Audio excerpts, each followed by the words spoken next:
क्या महाराष्ट्र के अंदर एनफोर्समेंट डायरेक्टोरेट यानी ईडी ने अपनी सरकार बना ली है, बाकी सब बकवास है। महाराष्ट्र में ईडी की सरकार बनी है और मैं इसलिए कह रहा हूं कि पिछले कुछ महीनों के अंदर अगर हम देखेंगे कि ईडी जिस तरीके से कार्रवाई कर रही थी, यहाँ पे कनपट्टी पे बंदूक रखती थी और उसके बाद है तो पूरा मामला बदल जाता था। और अगर मैं ये कह रहा हूं कि ईडी ने सरकार बनाई है और इनके ये बाकी के जो तीन लोग हैं, देवेंद्र फडणवीस हो, एकनाथ शिंदे साहब हो और अब एक नए अजीत पवार साहब, ये तीनों सुपरवाइजर्स है। पहले दो थे लेकिन ईडी का काम इतना बड़ा था, सबके कनपट्टी के ऊपर बंदूक रखना था तो उनको और एक चाहिए था, तो अब अजीत पवार साहब उसके अंदर शामिल हो गए। मेरा एक सवाल है, देश के पंतप्रधान नरेंद्र मोदी साहब जो अपने आप को बहुत दूध का धुला मानते हैं, जो कहते हैं कि मैं भ्रष्टाचार को पूरी तरीके से खत्म करना चाहता हूं, और बेचारे उनके भक्त जो है वो सही भी समझ लेते हैं, कितने भोले हैं उनके भक्त। अब उनको मैं सुनाना चाहता हूं, नरेंद्र मोदी साहब ने राष्ट्रवादी कांग्रेस के ताल्लुक से महज 4 दिन पहले अपने भाषण के अंदर क्या कहा था,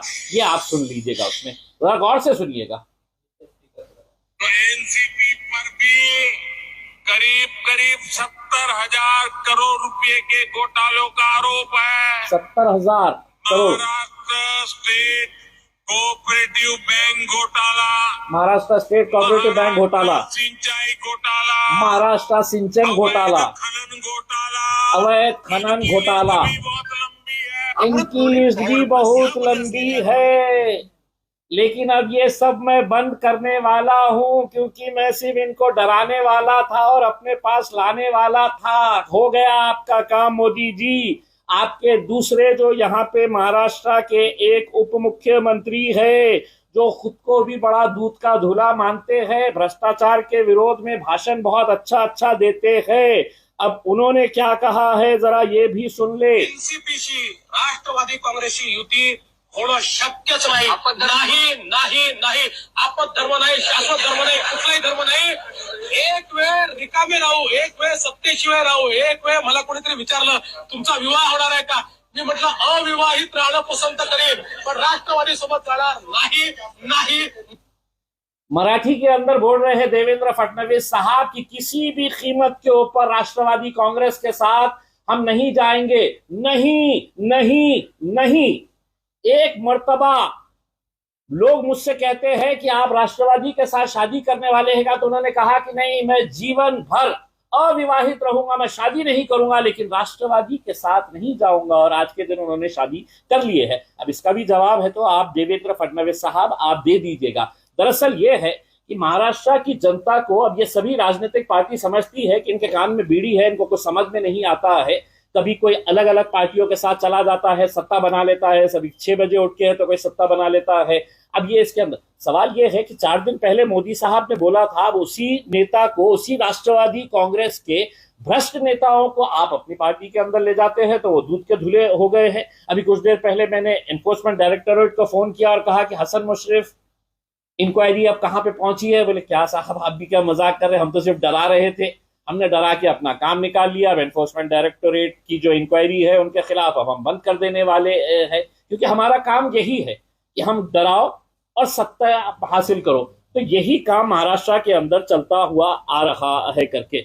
अभी अभी अजीत पवार साहब ने प्रेस कॉन्फ्रेंस लेके कहा कि मोदी जी कितना अच्छा काम कर रहे हैं, विदेश में जाते हैं तो कितना उनका सम्मान होता है, देश के विकास में कितना अच्छा काम कर रहे हैं। अजीत दादा, आपको 9 साल लग गए ये समझने के लिए कि नरेंद्र मोदी साहब कितना अच्छा काम कर रहे हैं। अब आप भी थोड़ा सा खुलासा कर दीजिएगा कि ये जो 70,000 करोड़ देश के स्वच्छ प्रधानमंत्री नरेंद्र मोदी साहब ने राष्ट्रवादी के ऊपर लगाया, अब आप बोल दे कि ये भ्रष्टाचार मैंने नहीं किया था, मेरे काका ने किए थे।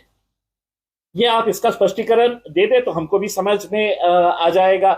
देवेंद्र फडणवीस साहब आप भी बता दें।